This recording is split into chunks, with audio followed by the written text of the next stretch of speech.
And welcome back to the Sledgehammer's Edge Impact. I know it's been quite a while since I shot my last podcast. That's because I've been really busy working on the other handles from my stable, which are the musings of an old Maverick cocktails, and of course, the Sledgehammer's Edge power packs. But I'm back once again. And this time, I have two people, Gyan Sharma and Prem Sharma, two brothers. Gyan being the older one, who I've known right from my school days. And they're both in one amazing enterprise. They renovate, re-engineer, refurbish antique cars. And their passion is absolutely awe-inspiring. So let's step over and watch them.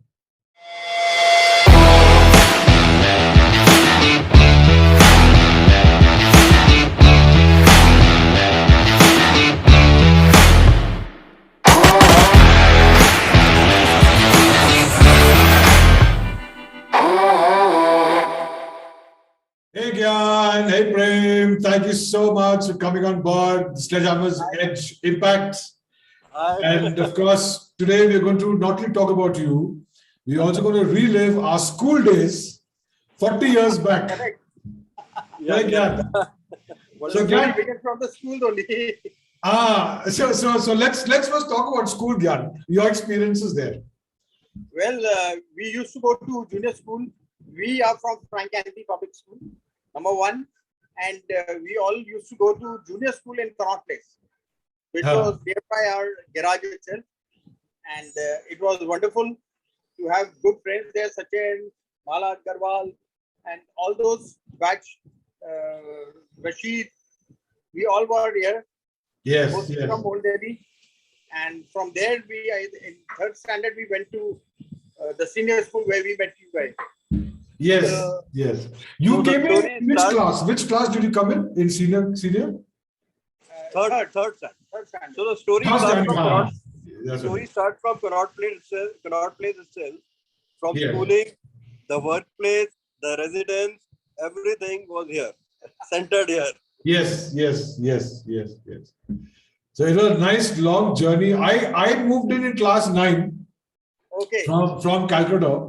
I was there in St. James's School, and then from there, St. Thomas's School, and then I came to Delhi, and then I got admitted in FABs. So we know each other from class 9 onwards, 9, 10, 11, 12, 4 years. We are there since beginning. We are in. I know. But those 4 years were amazing together. And Gyan, we must talk about the reunion we had just before the pandemic. Correct. That was amazing. That was a very good by our fellow friends. The one we had at Manesar. Yes. Amazing. People really. I mean, quite a few people came. It was just a lot of them. Some of them was a little scared about the virus, but it just took it that time. Some of them came from outside Delhi and outside India also. Puneet Gyanendra was US. He came from US. Rajiv came from all the way from Bombay. Yes. That was really amazing. So Gyan, let's hear about your passion.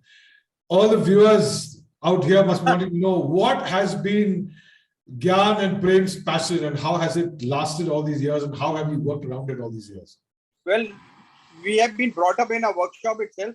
Our grandfather, Pandit Gandalal Sharma, who started the business, and our father, late Shri Bhulabhai Sharma, who was another aficionado about these cars and all.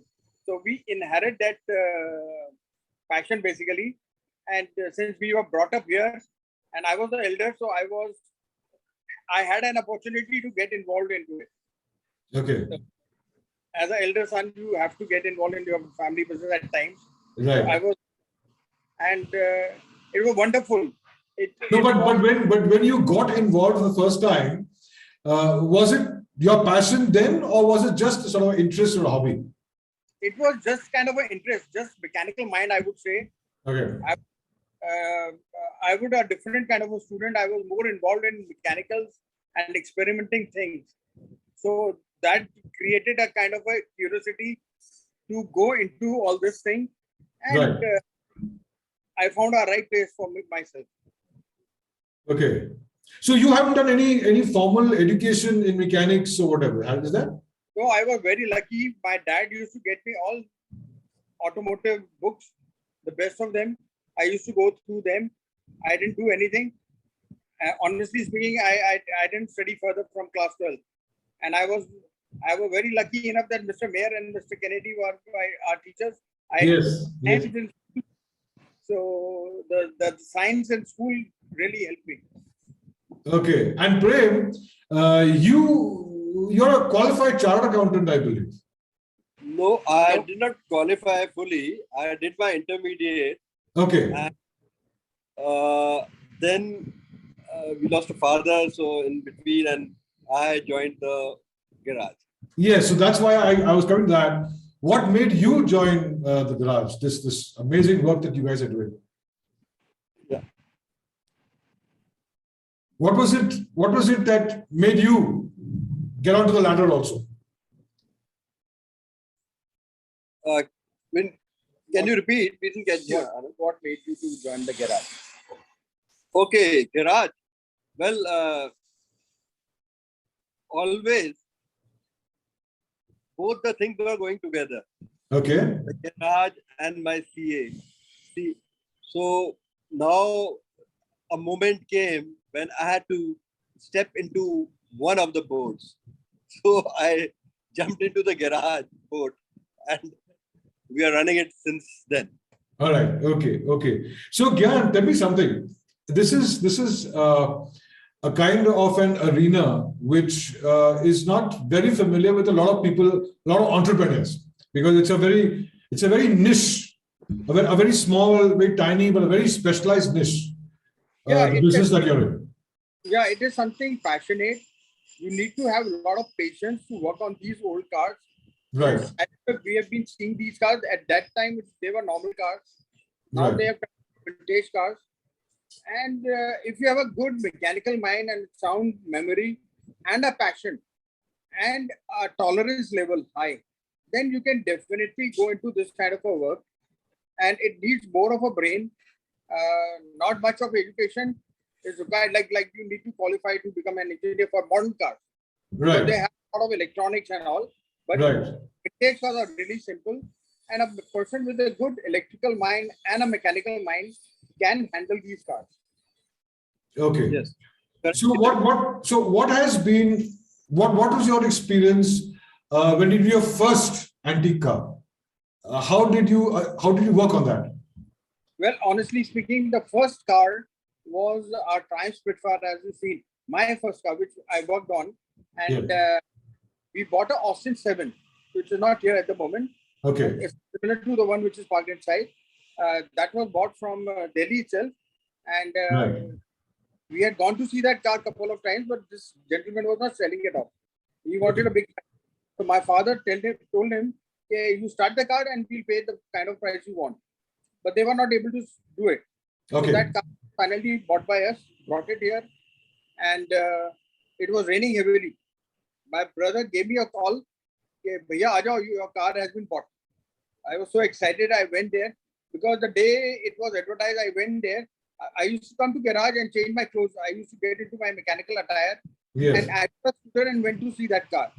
So that gentleman realized who I am and what I am. He thought it's a simple mechanic, so he just threw me out of the place. Okay. Okay. Then my younger brother Prem and my father, our father, he went there and they bought the car, and the car was with us, and it was raining heavily. And we brought it from Nizamuddin, and it took Okay. us. I didn't wait for another day. I kept on working in the rain, and I was able to start that car within 1 hour. All right. That's awesome. That's awesome. That was something, and really Some good. achievement. Some And then achievement.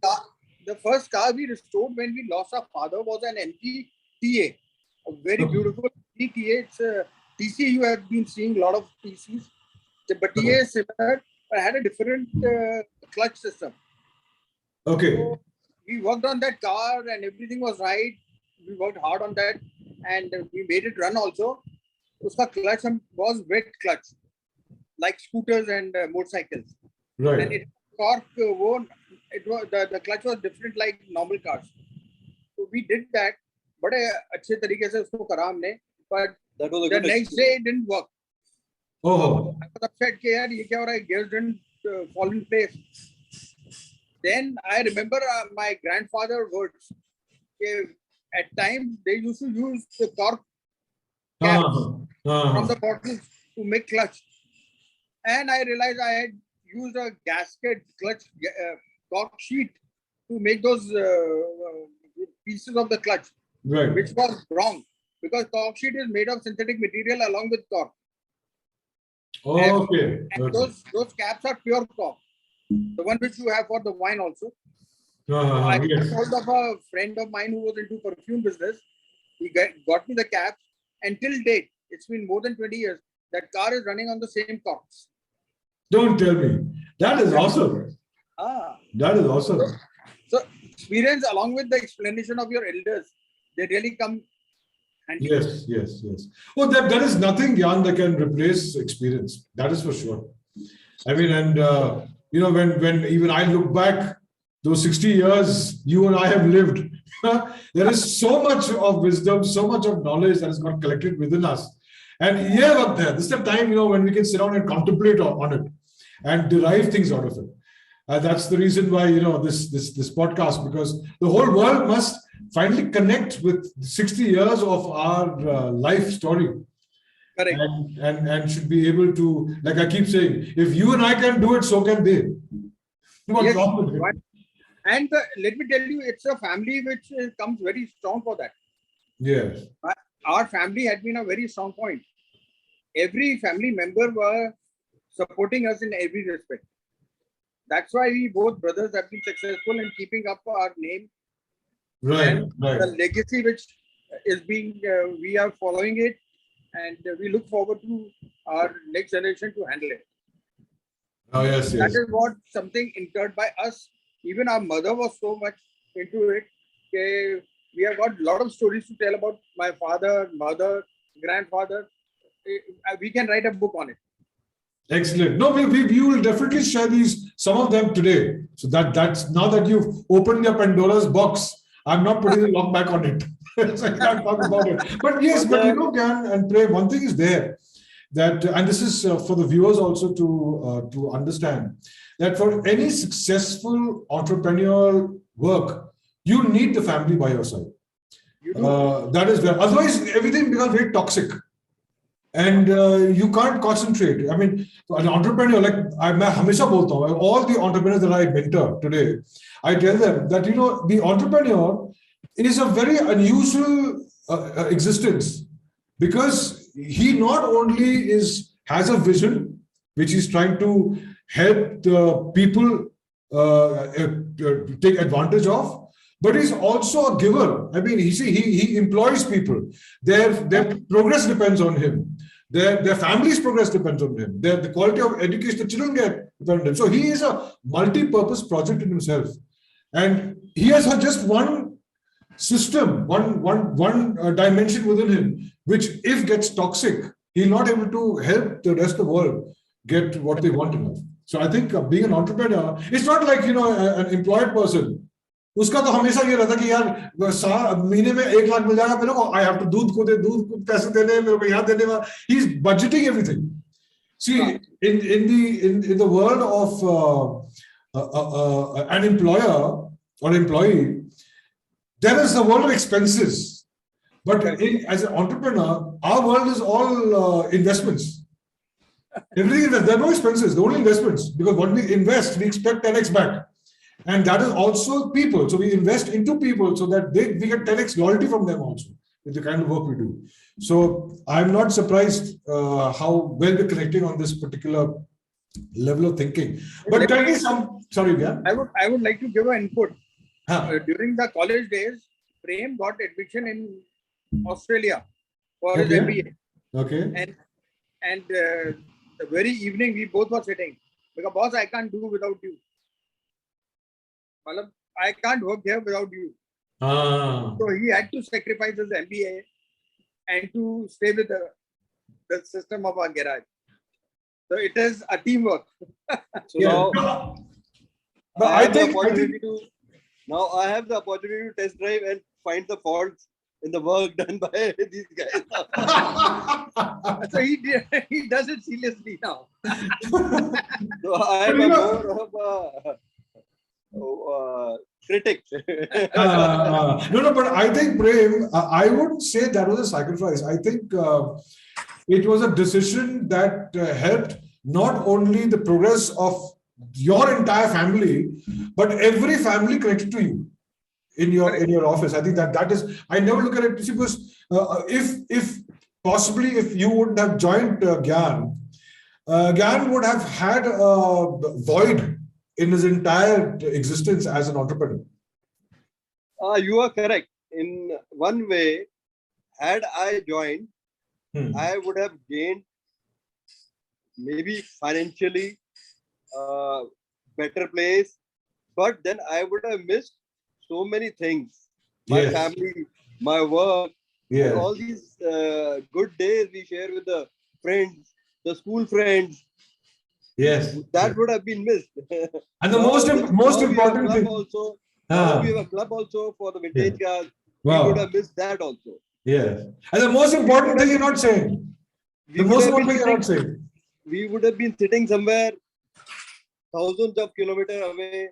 Yes. And maybe doing some pen and paper and computer work. बिल्कुल. And no, मैं कह रहा हूँ कि your most important thing you're not saying that now you have the option to criticize your elder brother whenever you want to. It's the most exciting part of life. मेरे बड़े भाई also, he was a big bully, but as he got older and I got a little bit more experience in life, I could then tell him, भैया आप गलत कर रहे हो, आप ऐसा नहीं करना आपको. Earlier I could not do that as a young man. Anand here is also same. The decisions are taken by him, though he is younger. Not for the mechanical things, but in general. He is the person who looks after all the aspects of the family, how to run the family, how to run the finances. I am there to repair the cars only. Yeah, the budgeting fails when you are doing the old cars. You do the cost analysis, whatever you studied. You do the budget, financial budgeting, everything, the time budgeting, everything fails now. Right. So, Gyan, tell us, give us a couple of nice incidences about how your dad worked, built this, and your grandfather built this entire business to the level it is today. Dad was again very much, I should say, automotive lover, and he used to spend his day going around in the city and the other cities and whatever. And after that, in the evening, he used to work during the night shift. Okay. That was when the grandfather was there. So he was doing both. He was doing both the things. He was going around in the field work, and then his workshop used to start after 9. And that is where our mother role came. She was a helper. So that is how she came to know about cars. Okay. Much more than people otherwise know. Yeah, she was able to diagnose. She used to help Dad, and she used to vision everything. She could see the car, she can hear the car and tell everything. The engine doesn't sound well. There is a sound. There is a suspension sound. The paint work is not fine. The seat covers are not good, or the color is not matching. So if you buy a car, she was there to tell us you have picked up a car which is right or wrong also. Awesome. The eye of the eagle. She used to warn us also, don't buy a Studebaker. Yeah, there was full of faults, and don't buy a Zodiac. She knew about the cars also. The Studebaker is, though it's a very good brand, but technically it had a transmission problem. The era I'm talking about 50s and 60s, when the car came, it came with the transmission problems. So it was not very much popular. Today it is a rare car, so people buy it. But in those times when other cars were available, these cars were not considered very lucrative or something. Okay. Okay. So she would guide us. Okay, don't pick up such cars. Okay. Now tell me something, Gyan. Once you pick up an old car and you re-engineer the whole thing, revitalize it, and what is the sort of value that you would get once you got the car back to its near normal original levels of efficiency? Anand, most of the jobs that we do are passionately that we do. Right. So that economic version, as Prem said, As I we told, fail all those financial management, because financial we planning. keep repeating things until and unless we are satisfied with our vision or with the look or the result we want. So that is trial and error things which really cost something. See, there is a excitement when a car comes in, maybe our own, we bought it, or a customer brings in, or whatever it is. The excitement is there, doing it up Right. and making it run and achieving what we would like to achieve. And that gives a good satisfaction, Right. and other things follow. Okay. But what is the business model in this? I mean, for example, if some of our viewers would like to start getting into this business that you're into, what is the It is business? not a bad business if you do it in a way of business. Okay. If you understand machine, you are capable of handling things, then you can do a good business out of it. You can restore it and do it. And there, in that case, one has to be, as I mentioned before, one has to be passionate. One has to be patient about this thing. Okay. Because the customer wants a lot of things from you as a restorer, which you have to fulfill, and you have to fulfill with all your full effort. You have to fulfill those things. Right. All your knowledge of that you Correct. picked up in this. Correct. And Gyan, is there an international market for this? I mean, for example, when you buy a car and you redo it and you bring it back, you obviously will sell it, right? Or do you just keep it as a collection? No, and we keep in collection. We have a collection of about 8-10 cars. They Okay. all are collectible, and we have collected over the time. All right. We inherited 2 cars, a Triumph Spitfire and an Austin, Right. 1928 Chummy from our dad, and then we added on. We both brothers, we were lucky enough to follow our passion in a way, and we have now good collection with us, including a Rolls Royce and a very old British car. It's a Morris Bullnose. We Okay. started working on it. Right. These are good cars which we have, and we are happy about them. Okay. When we see them, there is a different kind of happiness which we Right. go through. Right. And where do you source your cars from? Well, it's generally you have to be lucky enough to get them. Now, in present scenario, there are a lot of people who are after the cars. So some of the cars have came to us in our laps. We had been chasing them. Then the owner called up and he said, "Okay, you can take it." The Rolls, for instance. The Rolls came through a Frank Andy contact. All right. Rajesh Behel. Rajesh Behel. Yes. Yeah. This Rolls is a single-owned Rolls, and we are the second owners.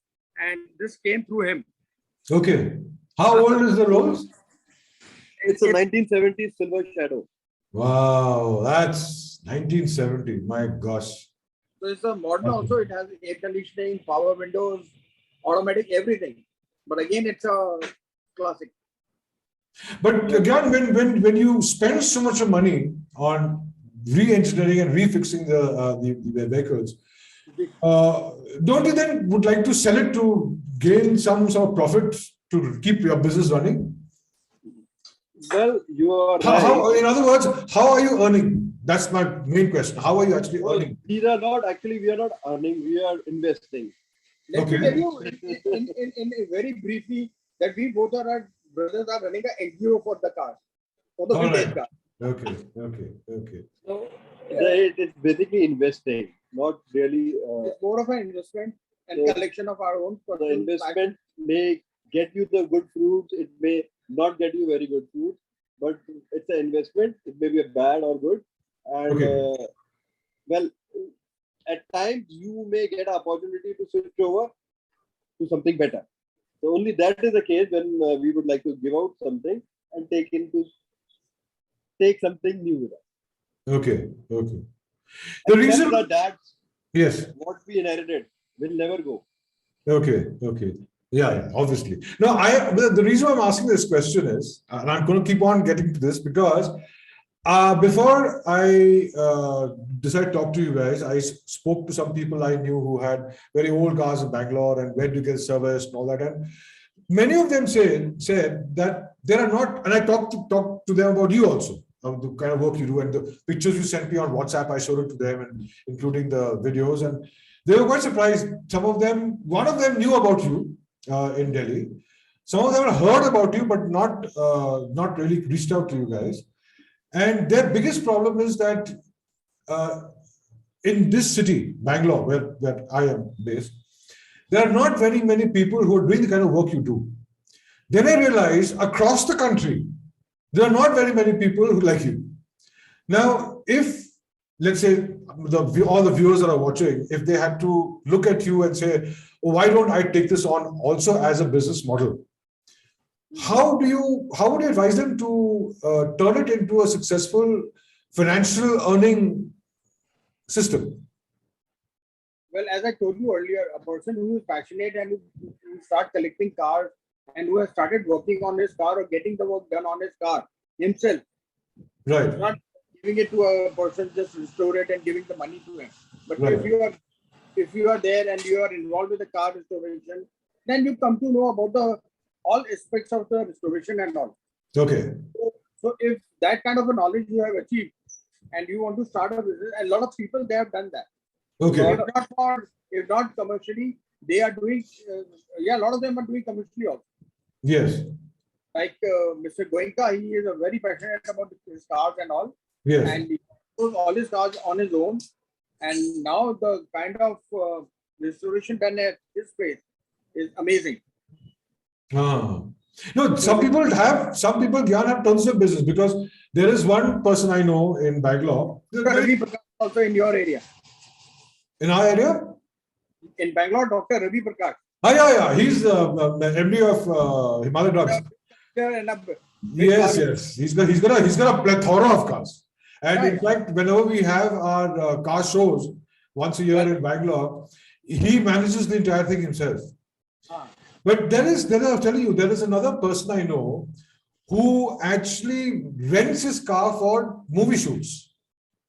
Okay. So he's got some 8-10 cars, and he charges quite high actually for movie shoots, especially if the movies are old era movies.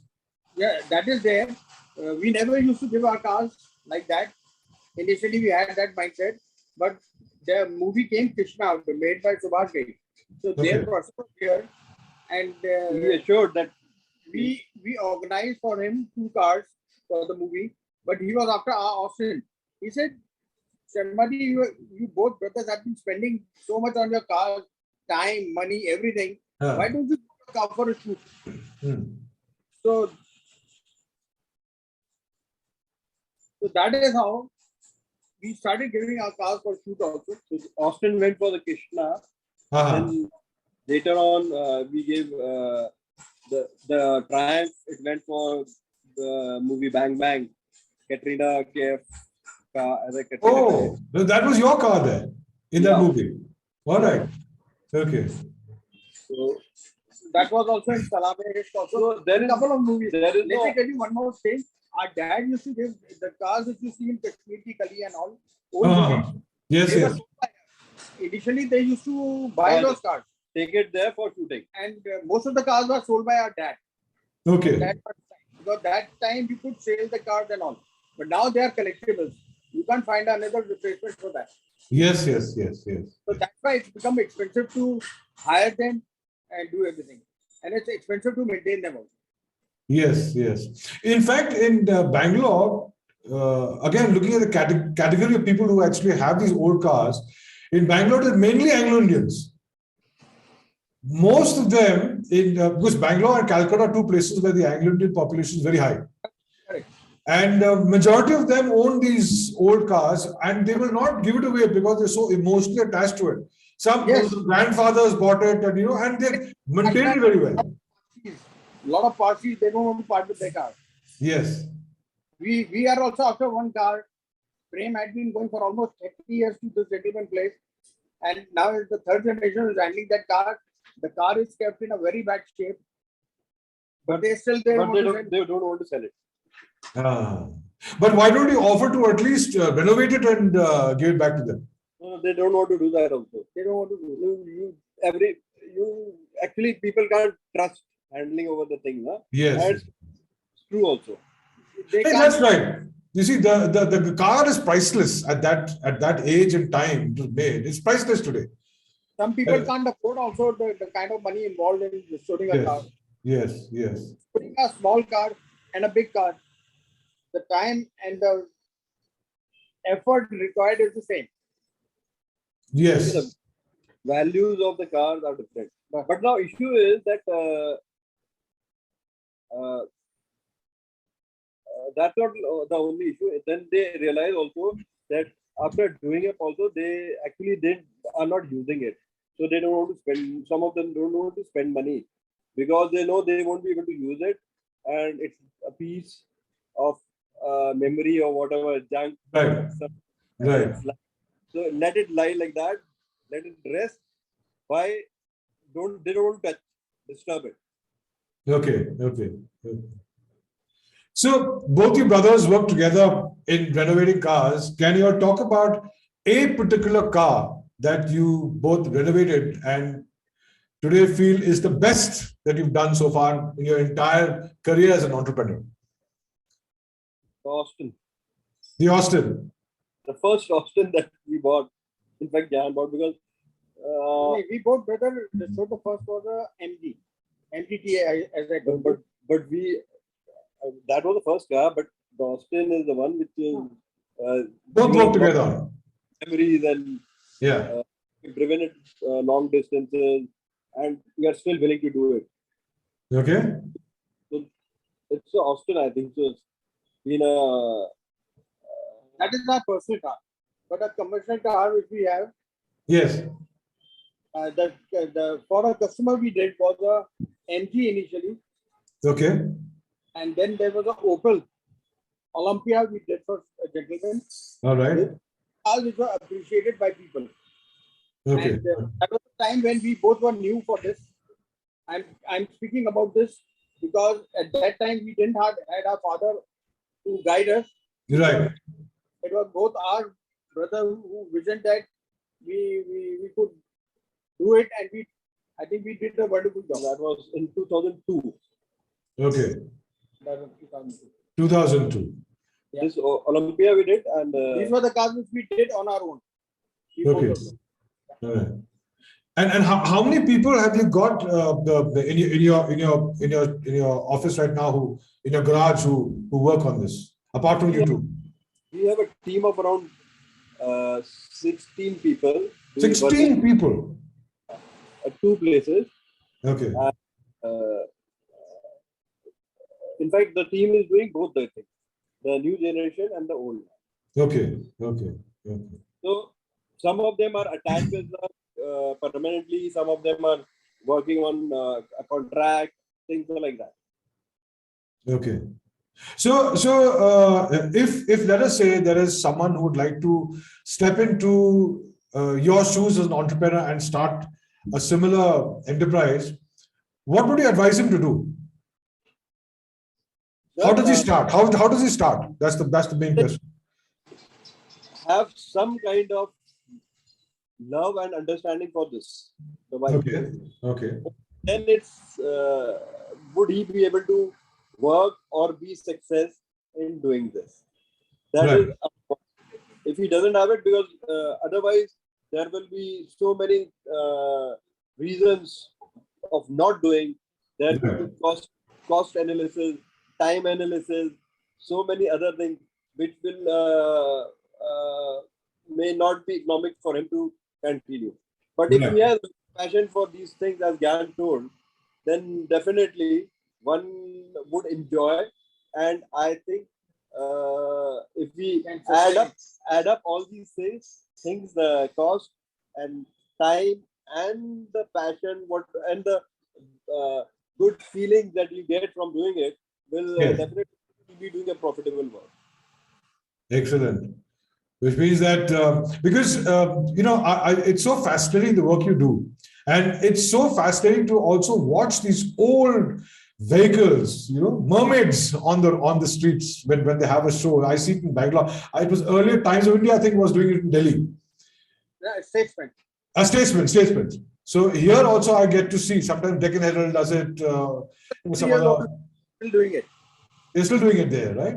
I remember I used to very often, and that route was always via Connaught Place. I still remember. So I would stand in Connaught Place and watch these beautiful vehicles. And today, I mean, it's such a beautiful sight because all other vehicles, the new ones, their shapes have kept changing, their dynamics kept changing, but these vehicles have remained the way they have been, for centuries. It's an amazing thing. So Gyan, Prem, thank you so much. Thank you so much for being part of the show. And yes, Prem, Gyan, there's something else you'd like to say. Open to it. The worst things which has happened to us, Yes. the vintage car collectors and restorers, NGT. is NGT, especially in Delhi. Okay. Now they don't permit us to run these cars. They don't permit us to drive these cars, and the machinery is absolutely in utter confusion. They don't know what is vintage, what is collectible, and unfortunately, we had to part with our own Mustang, which was a very rare car. It was 1986 convertible. Yes. And we had to sell it off because it was 1985, and Uh-huh. it couldn't become a vintage. And it was very difficult to park it in Delhi. The cops will hold you, catch you. It's very embarrassing. It is very scary for the people who own vintage cars in Delhi. That's very unfortunate. Yes. Very unfortunate. So my humble request to the people who are into this, who are NGT people and all, is to please give some relaxation to the vintage cars. Let them Our survive. club, HMCI, and our president, Mr. KTSMC, Daljit Titers, they have worked hard. Mr. Jatti, SB Jatti, you must be knowing him. Yes. They have worked hard to get some permission out of it so that you can drive them for test drives, and you can for events you don't need to have kind of a permission. But Right. initially you used to drive them regular basis, and that is what kept them alive. There are very few in number. If these cars cannot be driven regularly, they will die. If we don't supply oxygen, definitely they'll die. Definitely, 100%. 100%. I just hope that all you viewers can share this message across to whoever you can to help a very sane statement that how can we allow a heritage to die because of some archaic rules and regulations. It doesn't make any sense to me. And please do share this to anyone who can reach out and help and change the situation. Yeah, that'll be a big help. Thank you. Absolutely. So once again, Prem and Gyan, thank you so much for being with us. Thank you so much for being part of the Impact Show. It is amazing to be with my old school friends again. And I revived it. This is the new season with you guys. The first episode of the new season. Thanks so much, Prem. Thanks so much, Gyan. Have a wonderful day. Thank you so much. See you.